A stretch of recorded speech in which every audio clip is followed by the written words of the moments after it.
আফিয়া ইসলাম লিখেছেন, ইন্টারমিডিয়েট পর্যায়ে চতুর্থ বিষয় হিসাবে সংস্কৃত নিয়েছিলাম, কিন্তু কিছু অনুবাদে মনে হচ্ছে হিন্দুদের দেবীকে আল্লাহর সাথে তুলনা করা হয়েছে। এগুলোতে কি গুনাহ হবে? পরিবর্তন করে ফেলা উচিত? ইন্টারমিডিয়েট পর্যায়ে আপনার পড়ালেখা করতে গিয়ে আপনি এই যে পরিস্থিতির শিকার হয়েছেন বলে আপনি বলেছেন, সেগুলো সন্দেহাতীতভাবে বিশ্বাসের জায়গা থেকে করলে তো ইমানে যাওয়ার মতো বিষয় থাকবে। হিন্দু দেবীকে নওয়াজুবিল্লাহ আল্লাহর সাথে তুলনা করার এই বিষয়টাকে আপনাকে ঘৃণা করতে হবে।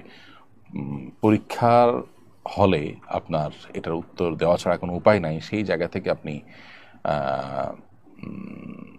আপনার যদি লিখে থাকেন তাহলে সেক্ষেত্রে ইমান হয়তো যাবে না, কিন্তু এটা গুনাহ হবে, সন্তানদের ব্যাপারে তওবা করা উচিত।